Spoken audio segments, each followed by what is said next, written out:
Hi everyone, bonjour. This is Neshi Lokotz. Welcome to Star Nation's organization's main fan page, right here at Facebook, where I do a daily live stream around the divination cards that are drawn in the morning.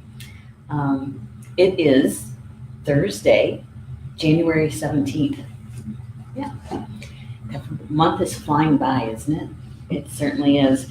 I just, was trying to figure out my own calendar today with appointments and realizing I double booked myself a couple of times and having to straighten that out. Yeah, the 17th. And today is my oldest brother's birthday. Yeah, I think he's 73. Yeah, he's there was a time when he was that was before he went to Vietnam. He was much different before he went to Vietnam. He used to tease and took care of my youngest brother and I, and yeah, we have pictures. We have pictures of him when he was 13 or 14 years old, maybe 15, and he was either holding me or my youngest brother. We were just babies. And those pictures are one of my favorites, It was sometimes it was like having a second dad, though, because he was always, very watchful of what we were doing, where we were doing it, and who we were doing it with. And so it wasn't always easy to have a brother that much older. Yeah. One time he worked for the school system, for the Dell school system. And so did my dad, right? And in the grade school. And no matter where I turned around, one of them was there. It's like, yeah, couldn't get away with anything. Hey, Julie's here. Hello, Julie. Good to have you here in the chat. Before we get rolling too much further along, I'm going to like and share the live stream. And gotta find it first, gotta scroll a little bit more. There we are. I'm gonna like it, and I'm gonna send it over to my my news feed to let my friends know that I'm live streaming, and to please join. There we go. And I think I'm going to send it over to our closed groups, the Radio Network closed group and the Academy closed group, because I don't think Stephanie is going to be back today in the live chat. She's still busy with family stuff, and so we're going to send it over to the groups. And hey, peeps. Let's see. Here we go. And let them know I'm live streaming. And to please join. Here we go. And then we'll send it over to the Academy and to the Radio Network. There we go. Good. That's done. It's done. Doesn't take too long. Just before I came up here, I was trying to work on a couple of things to get things done. And I had noticed that Facebook, I knew that they'd done this a couple of days ago because I got a message from them that they did an update and they changed a bunch of stuff, right? Again. Just when you think you understand it and you can kind of work with it, they change stuff. But one of the things they changed was members of closed groups. There was a time when we could go into our own friends list, right, and invite people to a closed group. Add them onto the closed group. And if they didn't want to be a part of the closed group, then they had to take themselves off from the closed group. Okay, and that changed. What Facebook did was removed those people who had not accepted the invitation sent to a separate file, so to speak, within the group. So the administrator would have to resend an invitation to them in order for them to be a part of that group. And so, yeah, changed our numbers quite a bit. It's about 100 people. And when I took a look at it, a lot of those people were invited like way back in 2013. And so I'm thinking maybe it's not such a bad thing, that it's doing that a little cleanup or clearing of energy took place, because, if they wanted to be a part of the group, they would have accepted the invitation way back then, right? Yeah. Although I did find a few people in that listing that I think that they would enjoy being here, because they're in the chat rooms all the time, and so I resent them the invitation. And if you have friends that you think that would enjoy being a part of either one of our closed groups, just know that if you invite them, if they don't accept the invitation, they won't be at it. It's not because I decided to not have them on there. They actually have to accept the invitation. Okay. Yeah. So I thought I'd add that in there. Hey, Tina's here. Hello, Tina. Good to have you here. Good to have you here. She's asking, what is the difference with Oracle and Tarot cards? Okay. Oracle cards generally have been channeled information. Okay. And so the messages and the explanation of the cards have been channeled by the author. And usually the artwork is also channeled. Okay. Tarot cards have been designed usually after, get this, usually after a regular deck of cards, regular playing cards. In the old days, that's how tarot was read, was through those old playing cards, just a plain deck of cards. And then I think the Waite, W-A-I-T-E deck was developed, and that became the guideline, I guess is a good way to put it, because those are pretty old, that deck. That was like one of the first ones that were published.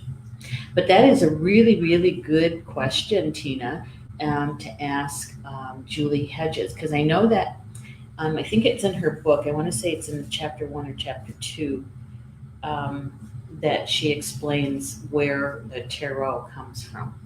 And so, yeah. And actually, the tarot has a lot to do with astrology too. Yeah, so that's a good question. Rob is saying tarot cards are a specific form of deck dating back to the 15th century. Yep. And he adds, oracle cards are simply decks made by someone who wanted to make a deck. Well, I think it goes a little bit further than that, Rob. Those, yes, they are by individual people. They don't have that long history as the tarot, but those people who are developing and creating those cards, not all of them, but a good portion of them have been channeled work. And Rob is adding, there's actually a game that can be played with a tarot deck that precedes its divinatory. Yes, it does. It comes from the regular deck of cards that were, was it France? I read that it was still played in France, but I can't remember the source. Because the original tarot deck came from the deck of playing cards that we see today. And I think what I'm going to do, Rob, could you do me a favor and tag Julie and ask her that question, because maybe she can hop on and give us a real quick explanation to that. If not, maybe she can address it on her show coming up on Monday. Yeah. Okay. He's saying the Rider-Waite deck came out in the 20th century, England, 1910. Yeah, I know it's old. Hey, Jackie's here. Good afternoon, Jackie. Good to have you here.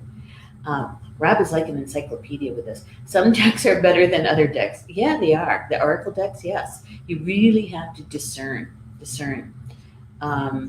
like when I was looking for that new deck of cards that in last August, and I was on Amazon.com, right? And I was looking at, I was scrolling through. I just put in divination cards as a search in Amazon, and when this deck, the Angels and Ancestors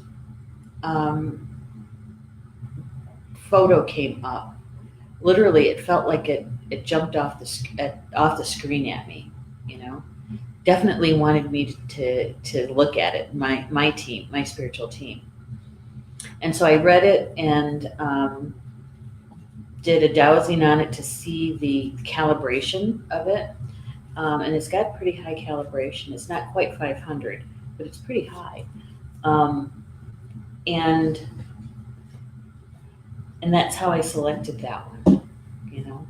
So you're right, Rob. You really do have to be, you have to do a little research, and you have to depend on and trust your intuition. Tarot cards are very closely related to Kabbalah. Well, she probably can't, but she can certainly tell us.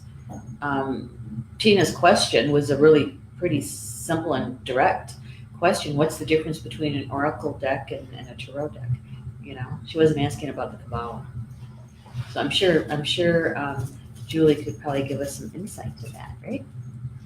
Tina says, I find the oracle card simpler, but the tarot needs a lot of practice.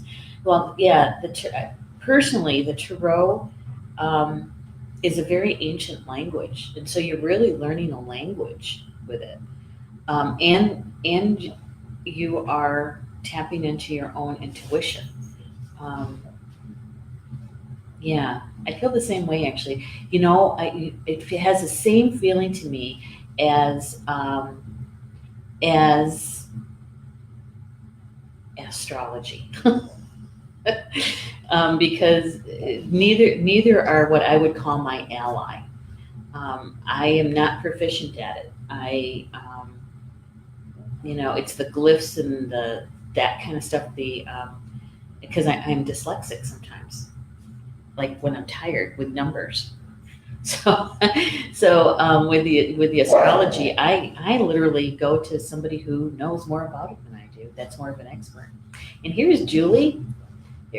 Julie, she says, I can listen here. Good. Excellent. So Tina had a really, really good question that we've been kind of discussing. Her question was, what's the difference between an oracle deck and a tarot deck? And there is a question, right? There is an answer to that. And so I'm going to pitch it to you.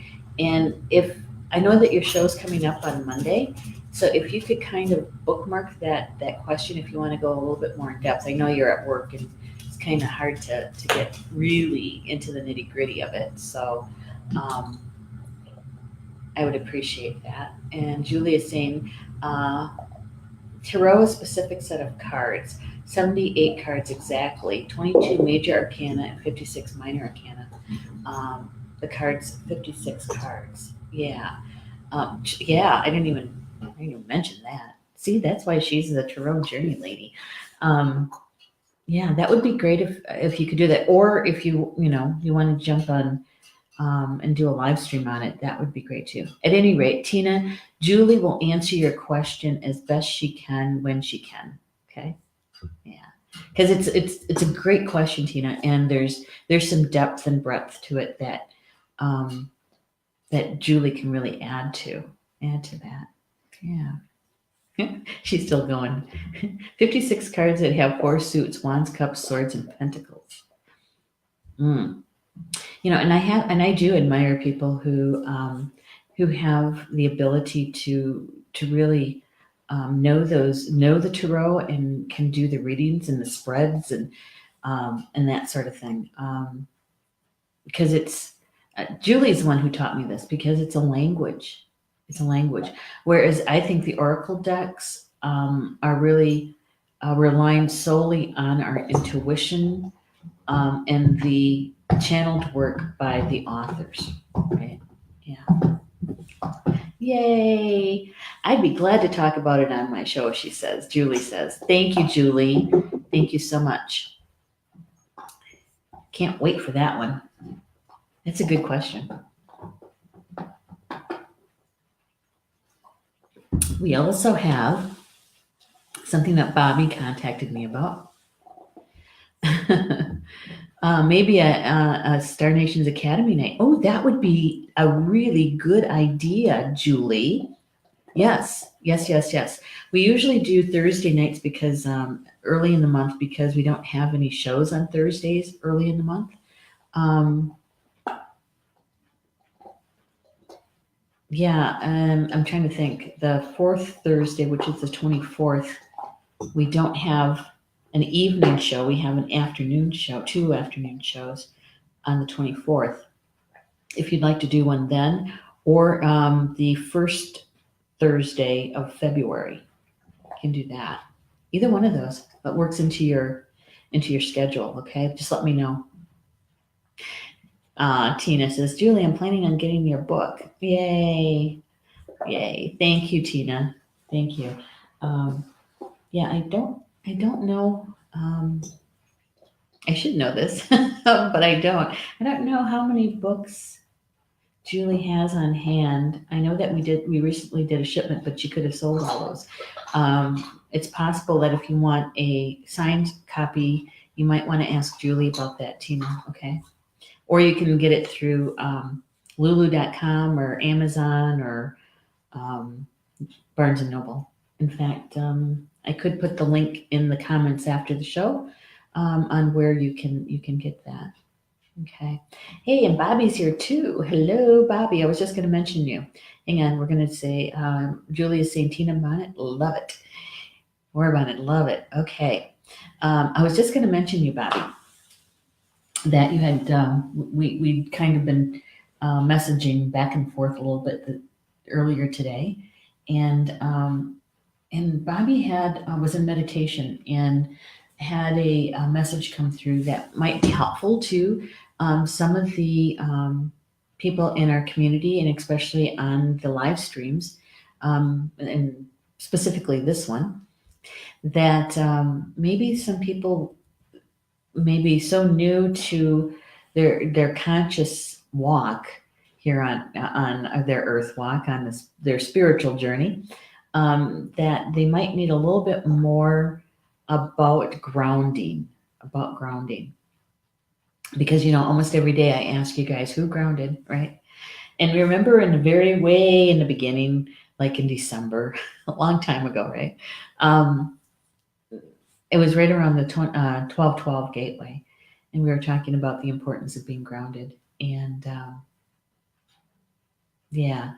and I had asked if people in the live chat had a method or a technique, because there's many ways to be able to ground. And so it turned out there were a few people who didn't. And so we did a grounding for a couple of shows, if I remember right. We did that. So so with the grounding, like I said, there's many different ways to do it. What I found is the simpler, the better. Why? Because when it's simple, chances of you doing it more often is the probability goes up. And when you attach that simple method to something that you're already doing, you increase the chances that you're going to actually remember to do the grounding. So most grounding techniques or methods are good for about 12 hours, depending on what you ingest for food and music and television, videos, reading material. The lower vibrations those things are, weakens the field. Okay. All right. So when you pair it up with something that you already do, like brushing your teeth or getting ready for bed, maybe it's in the morning when you're brewing your coffee or your tea, you're pairing it with something that you're already doing. Okay. Because it shouldn't take you, you're not going to be in meditation for a half an hour or 15 minutes. It doesn't take that long. Doesn't have to, I should say. Doesn't have to. If you Google it, and I'm sure that you'd find lots of different ways out there to ground. The easiest ones are just to go outside. Go outside and get on some grass or sand, to stand by a tree. Of course, ask the tree first if it's okay, if they assist you in grounding. Those are the quick and easy ways, okay? But sometimes you don't have access to that. Maybe you live in an apartment building and it's basically concrete all the way around you, and the nearest park may be a little bit of a walk, right? Or a drive. So sometimes that's a little bit harder to do. So you want to select a method or a technique that you can do anywhere, anytime. Anywhere, anytime. And so the one that has the imagery is probably the most direct, because the imagery is your own. Is something that you can bring out of your memories to be able to use those memories to help you ground. Okay. And so the one that I use is I take a couple deep breaths just to kind of bring all my energy, all my focus to the present moment, rather than running ahead and thinking of my list of things to do, or thinking about something that happened in the past, maybe earlier that morning or day, or possibly even the day before. So bringing all of me possible to that present moment. And what the image that I bring to myself is grandfather sky. So anything in the sky, the sun, the moon, the stars, right? And you're asking for the creator energy to flow through you. Now, the creator energy you can imagine it any way that you want. I envision it. I see it as a golden energy coming through. It's that universal energy through your pranic tube. Okay. You're intentionally bringing down that golden light. And as it comes down to you, imagining what it feels like to have it come through your crown, the top of your head, your crown chakra. And as it moves down your body, down through the center of your body, feeling that golden light as it passes through each one of your chakras. So your third eye, right? We're just doing the 7 chakra system. Through your throat chakra, your heart chakra. And you're working your way down, envisioning this golden light coming through you, right? And down through your solar plexus, that's just above your belly button. And then your sacral, which is just below your belly button. And then down through your root chakra. And then what I do once I get there is then I see that golden energy flowing down through my legs, all the way down to my feet. And I see that golden light, that creator light, coming down through me, continual flow down into Grandmother Earth, right? Down into Grandmother Earth. And that's when I bring an image to me of Grandmother Earth that I really like, that I just love. And it's usually Parfrey's Glen, Bobby. It's usually Parfrey's Glen. She knows where that's at, in Baraboo, Wisconsin. And so it's a beautiful image, and it can be anything that you just love about Grandmother, right? And because you're sensing her, you're feeling her. And it's okay to imagine it. That's all right. So this golden energy is flowing down through you, down into the earth, down into Grandmother. And you can, again, imagine what it would be like to have that energy flowing down like tree roots, connecting you to her, just like a tree would be, right? So that is going to ground you. And the other thing that I add in there is many times I'll tell Grandfather Sky, I love you, and Grandmother Earth, I love you. You know, because that frequency of love is going to help you um, connect to the highest frequency that you're able to connect to, right? And so that golden energy, when it's flowing through you, balances you, and as it's running down, it connects you to Grandmother Earth. And so you're grounded and you're balanced. Yeah. So that, to me, that's an easy one because you can do that anywhere. You can do that in an airport. You can do it in a restaurant. Does anybody go to the post office anymore? To the post office. You can do it anywhere. Doesn't matter if you're in a convention center in the middle of a city and you don't have any parks to be able to get to. Yeah. Yeah. Good. And like I said, if you can do that twice a day, that would be great. That would be great because that way it covers you during the daytime hours and it also covers you during the nighttime hours through your dream time. Right? Yeah. Yeah. So there. And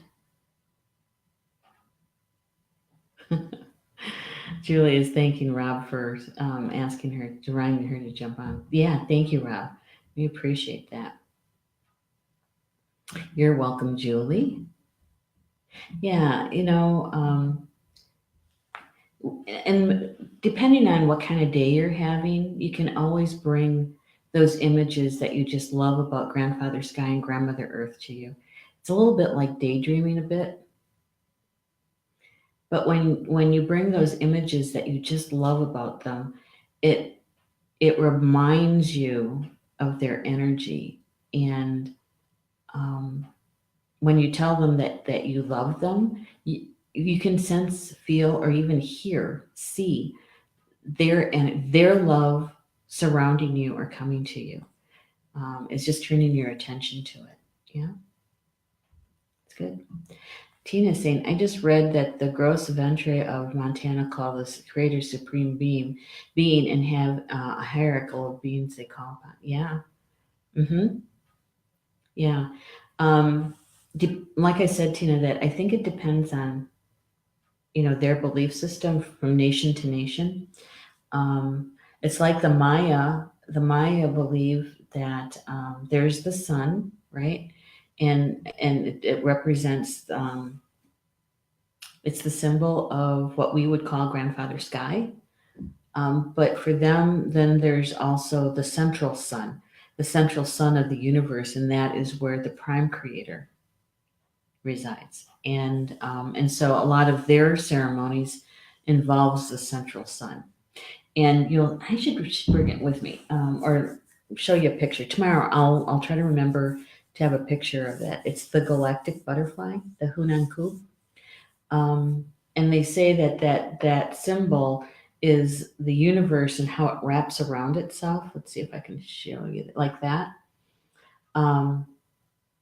And that it shows balance and the unified field and all of creation from the central sun. Yeah. The galactic butterfly. I have a necklace that I wear quite often, especially when I'm physically traveling, like when I would go teach places or take a class someplace, I would wear that. And depending on what we're doing here, sometimes I'll wear it here too. All right, so Bobby's saying, thank you for the grounding information. Beautiful spiritual place, Parkview Glen. Yes, it is. I see a summer road trip in our future. Could very well be. I haven't been there in quite a long time. The last time I was there, it was after the big washout, where it took out all of the walkways again, and really it makes it very difficult to get back to the waterfall at the end of it. Okay, let's get to the cards. Check the time here, 2:30. So it's interesting, Tina, that you would ask about oracle decks, right? Because this is the first card that came today. Oracle. Yeah, with smoke rising. Wait for important information. Wait for important information. It was like, unlike the seer who helps us to be able to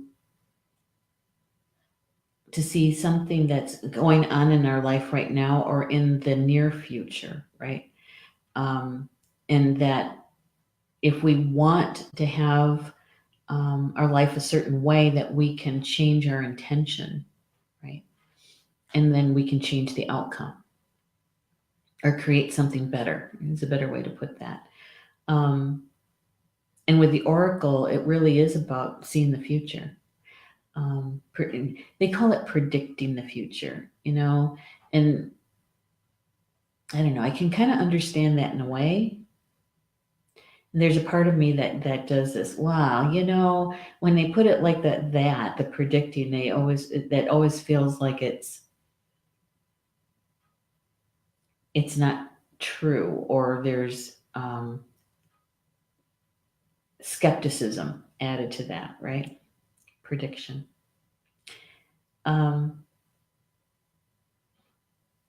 in a way, they can't really say for certain that something that they see is actually going to occur. They can tell us about it in the framework that the timeline that they're seeing or that they're sensing, that if nothing changes the timeline, the probability of what they saw is pretty good and happening. But if something changes the timeline, then what they saw could possibly change a little bit or a lot, right? And what changes the timeline? We do. We do. We can change our mind. We can change our intention. We can, because we have free will and we have choice, we can change the outcome of a future event. Yeah. I was looking over at my books. I think I took that book back down to the house. Yeah, and we can even look into our sacred space of our heart when we're in meditation, when we go to our heart. And the sacred space of our heart is all about us, all about everything that our soul has experienced in all of our physical incarnations, right? Whether or not you believe in past lives or parallel lives, it's the experiences that our soul has gained. When we're talking about future events, we can go to the tiny space of our heart and we can meet with anybody, anything in the space of a tiny space. It's that unified field. It's the holiest place on earth, they say. And we can actually get information about our future lives as well. But you have to know that anything that changes the timeline can alter that outcome. Does that make sense? So wait for important information. Now, given what we talked about yesterday and the pattern that I was told that we're doing, many of us are in this integration time, this period, this lull, right? Even when we do the tiniest baby step, that we actually take a look at something. Maybe it's a belief system, part of something that we believe in because our parents taught us it, right? And we're asking, does this support me? And we're just taking a look at it, and it's a tiny look, right? Even when we do that, we open the possibilities of us changing, shifting, learning more about ourselves. And so even when we do those tiny, tiny ones, we still have to go through integration. And that integration time can be, like I said, it could be, an hour, a couple minutes, it could be days, it could be weeks, it could be months. And there's no standard measurement to go by. Right. So yesterday we were being told to use that integration time, right? And to trust our intuition, trust in the unknown. Well, here we go. And so we're waiting for important information, possibly to understand at a deeper way what we're integrating. Or maybe it is some information that lets us know that, okay, that piece that we worked on, that's complete as it can be in this moment. And now we're going on to the next experience, right? Yeah. Tina's saying, doesn't oracle mean prediction? It does. Yeah. We were just talking about that, right? And in fact, let's take a look what Kyle has to say about oracle, because he does mention that. Oops, went right by it.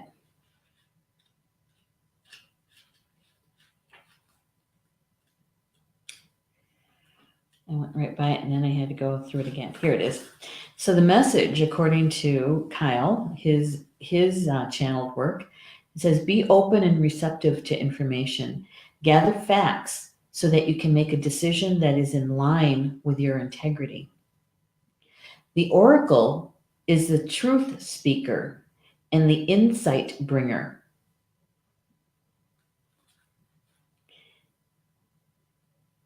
It says that in this deck, she is reminiscent of the Oracle of Delphi, a psychic priestess of ancient Greece who was able to receive information and make predictions. She holds a bowl that is sacred smoke rising out of it, bringing the message to look beyond. Here, I'm going to move Tina's comment here in just a second.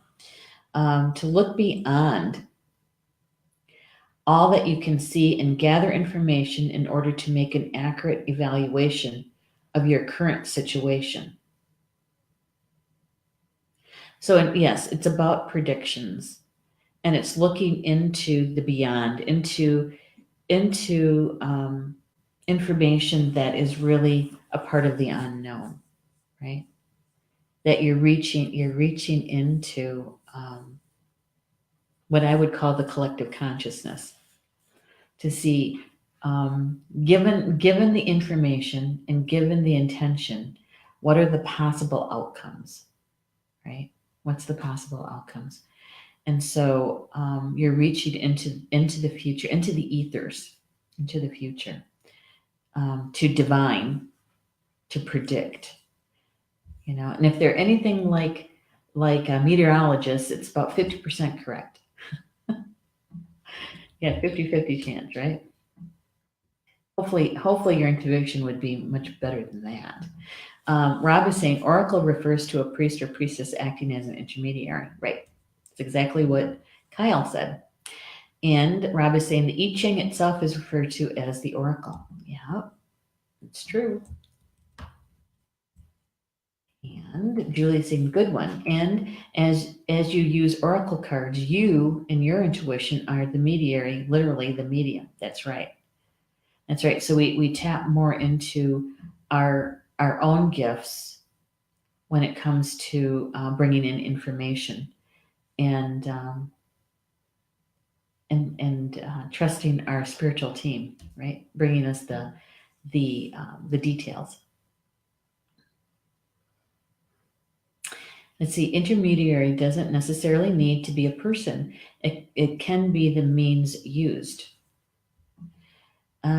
True, but in this instance, I believe a person is a part of that because they're the ones that are bringing the essence of the card meaning through.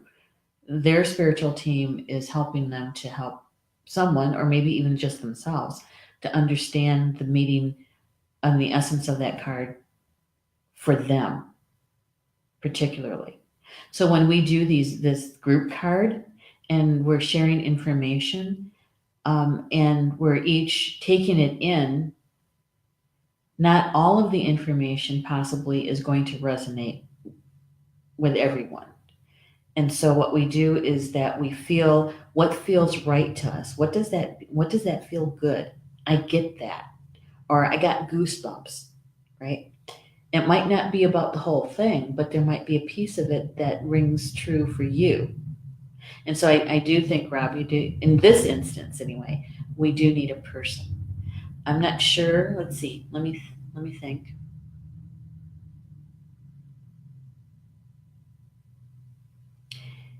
Okay, so for instance, if we're using runes and we're only doing it for ourselves, not for someone else, if we're using runes, you may not need the other person because the runes are showing what is coming through as a message. But you would really have to know runes. If you're using them on your own, it's not any different than another deck of cards. You may not need another person for it to come through.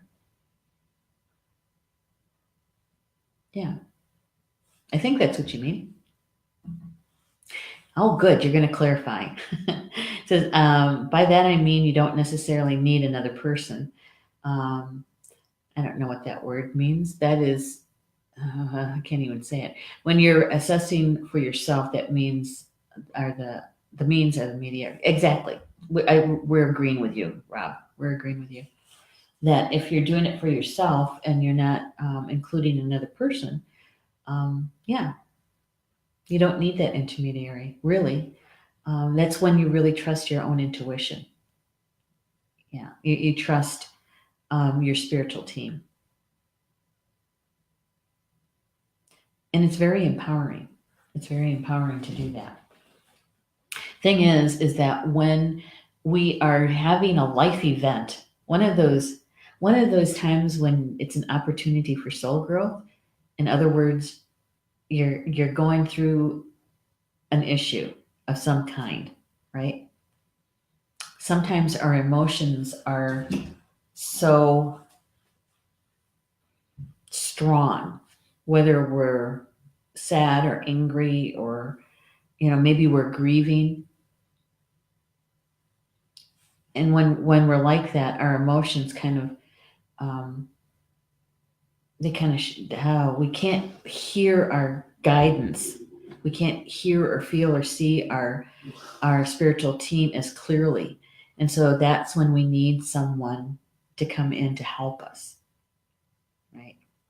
So keep in mind, that sometimes we do need help. Sometimes you do need that other person. Hey, thank you, Julie. Thank you so much for doing that. Rob, I was clarifying before you started or finished. Yeah, that's us though, isn't it? All right, so Kyle goes on to say, so look and listen for important conversations, signs, messages that will point you in the right direction. You're being guided to wait for more information before making any fast moves because at the moment you're letting your wants get in the way of your needs. Your wants getting in the way of your needs. There is an opportunity for you to see everything clearly at this time, but you will only be able to do so if you're willing to truly open up your eyes. Yeah, and sometimes we don't want to see it, right? because we want it to be a certain way and not the way it really is. And so we tend to close our eyes to it, or we turn away from it. He goes on to say, but let what needs to be revealed be revealed. In other words, don't force it. Then you'll know what to do next. Angels are supporting you. Trust them.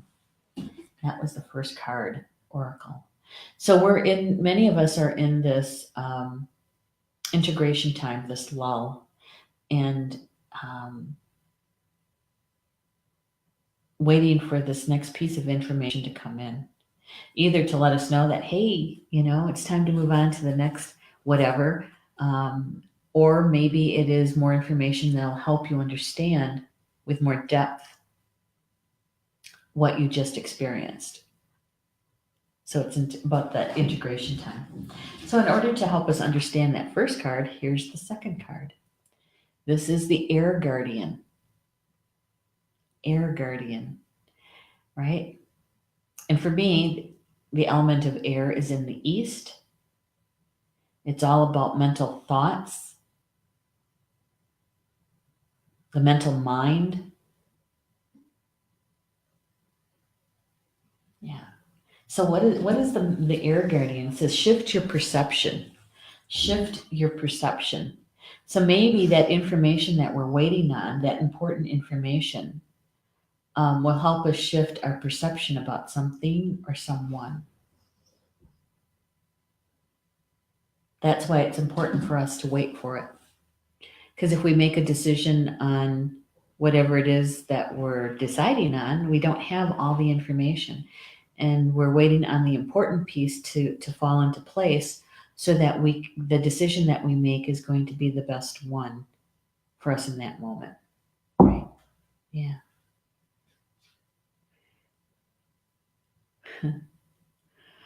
All right, let's see if I can pronounce this word. Sardaticism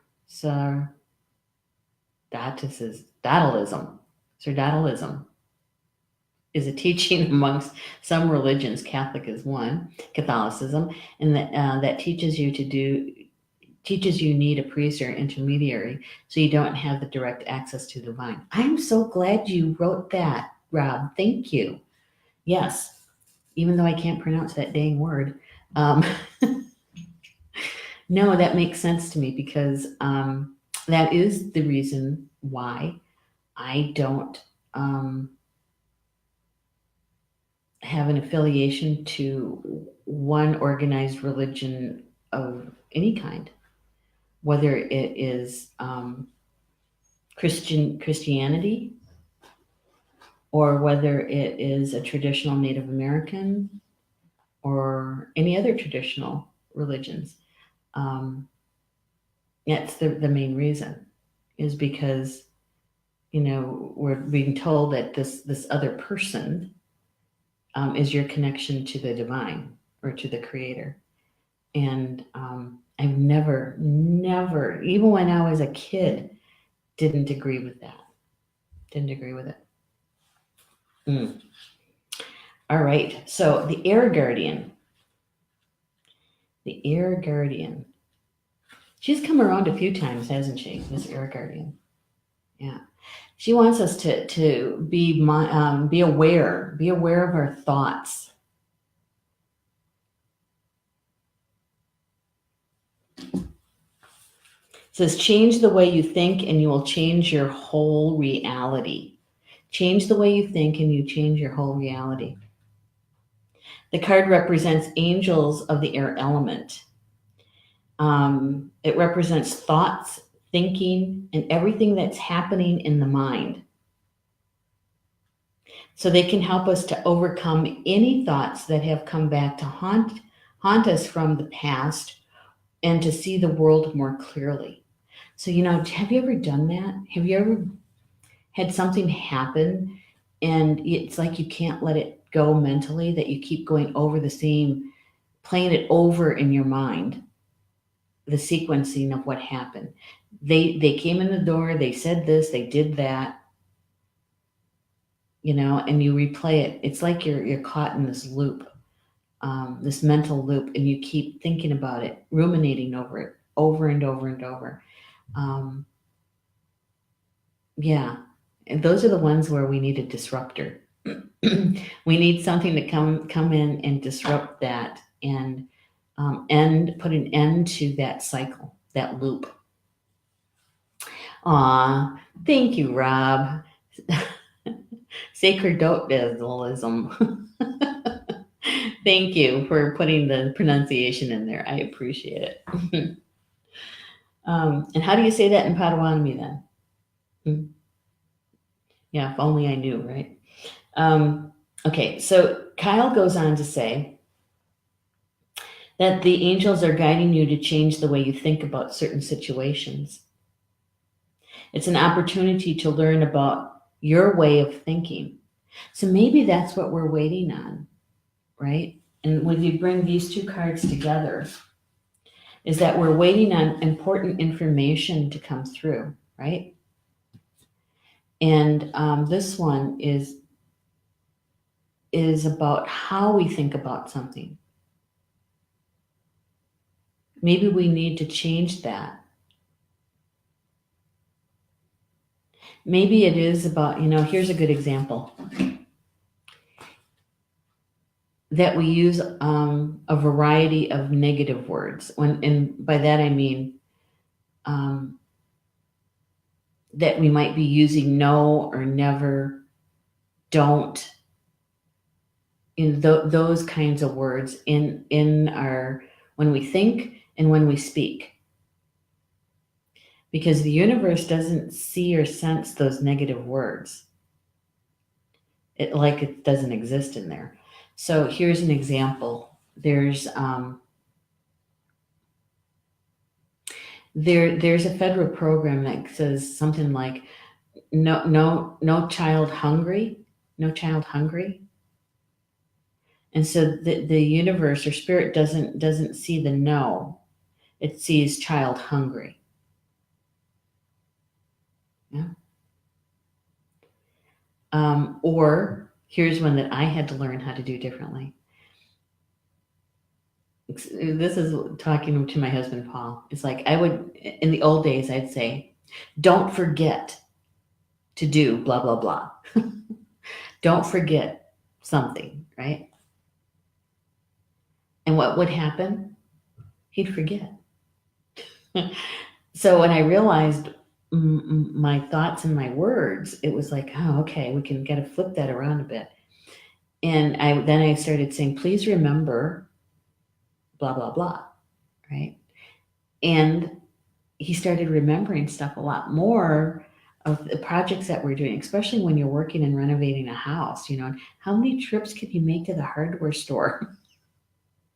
One time, I think it was like 10 different trips to the hardware store. Oh, Bobby's saying, so agree, and reliving those moments stretches our aura. Polly Jo was teaching how to drop back in last week. Yes, she was.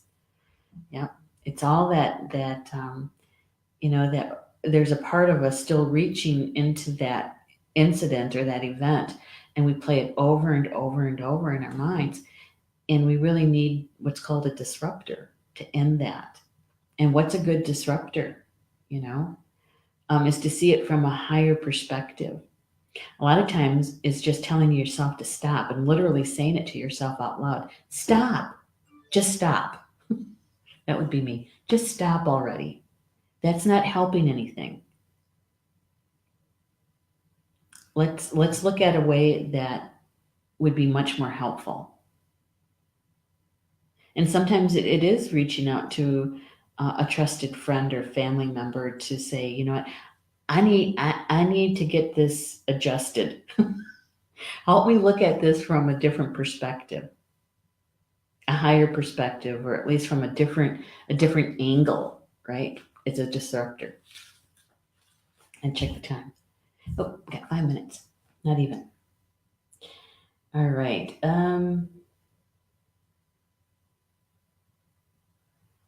Kyle goes on to say, to open your eyes and your mind, go beyond any limits you have set for yourself, and recognize that the way you see the world is how you experience the world. The way you see the world is how you experience the world. Opportunities are moving in your direction, but they will only open up for you if you're ready to do the internal work to support them. And basically the oracle card was saying the same thing to us.